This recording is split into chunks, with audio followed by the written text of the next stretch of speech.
Books are something that we have been around our whole lives. They come in all sizes, shapes, and colors. They teach us a lot, but we can also learn from them outside of what's on paper. Early printed books are a way we can learn how far books have come.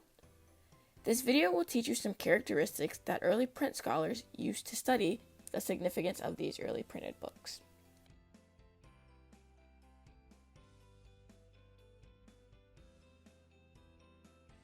The first thing you see when looking at a book is its outer appearance. Covers are some way that these books tell a story. Some covers are made out of wood, vellum, or leather. These covers are also either plain, marbled, which are patterns that have a marbled effect, or they are blind tooled, which is a pattern made using heat to carve a design. Inside a book are pages. The information in early printed books changed in the way they were printed on a page. 3 ways to add text was by handwriting, using wood blocks, and also using movable type. Before the 12th century, all books were handwritten start to finish. After that, wood blocks were then used for text. A single page would be carved in a block of wood before ink was added and placed on a sheet of paper. A downside of using wood blocks was that it took a lot of time, and if errors were made, they could not be fixed. By the mid-1400s, text was placed on paper using movable type. Instead of carving wood, words were made out of iron molds and placed in a frame to hold them in place. Ink was then added to the frame and placed on paper. Movable type changed the game because it was easier and took less time to complete a book. Before page numbers were added to books, quire marks and catchwords were used to make sure pages were in order. A quire is a collection of folded pages that are put together as a section. There are many quires in a book. To make sure that they were in order, quire marks were used in the beginning pages on the bottom. They had letters and symbols. Each letter was followed by a number to indicate the order of the quire. Catchwords are like quire marks, but they make sure that the text and pages are in the right order.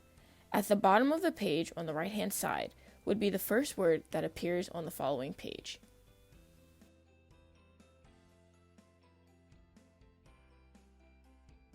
Images in books are a thing that we still see today.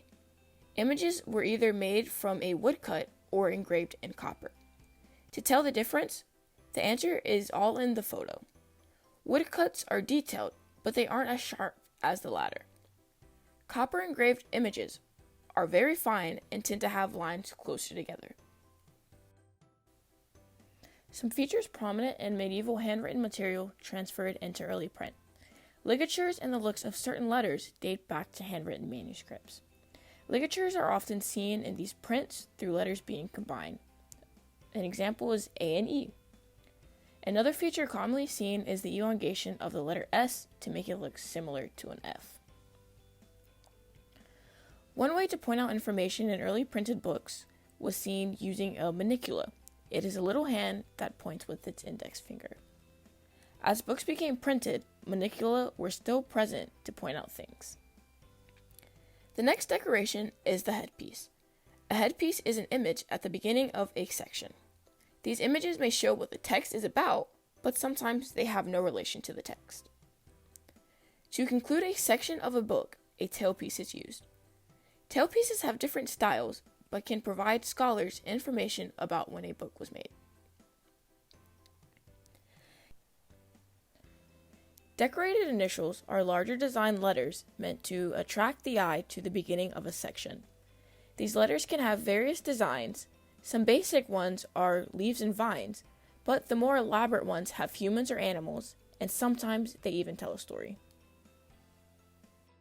Lastly is the printer's mark or printer's device. This is an image that the printer of the book places on a title page that serves as their trademark. Many times, the mark would have images or phrases that were a play off the printer's name.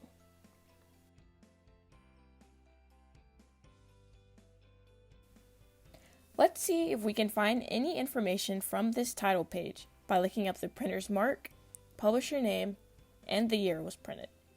From the title page, it says 1744. Starting with a search using University of Barcelona's Printer's Mark database, I searched up the phrase that was in the printer's mark from the title page. From there, I was able to find the last name of the printer. Some interesting information came up with that. The printer is actually more than one person. It was a father and his sons carried the name. In addition, some other family members did as well. An interesting fact that I saw was that their work sometimes used fake locations. Scrolling down, there were various printers marked used, but I was able to match the printer's mark with the mark that's on the title page that we started with. After clicking another link, I was able to find that there is a copy under University of Barcelona's current catalog. The evolution of print has changed throughout time, but they still have some prominence in our society. With learning some simple characteristics of early printed books, there is still a lot to uncover. Early printed books have helped us learn about the past, and they are still helping us to this day.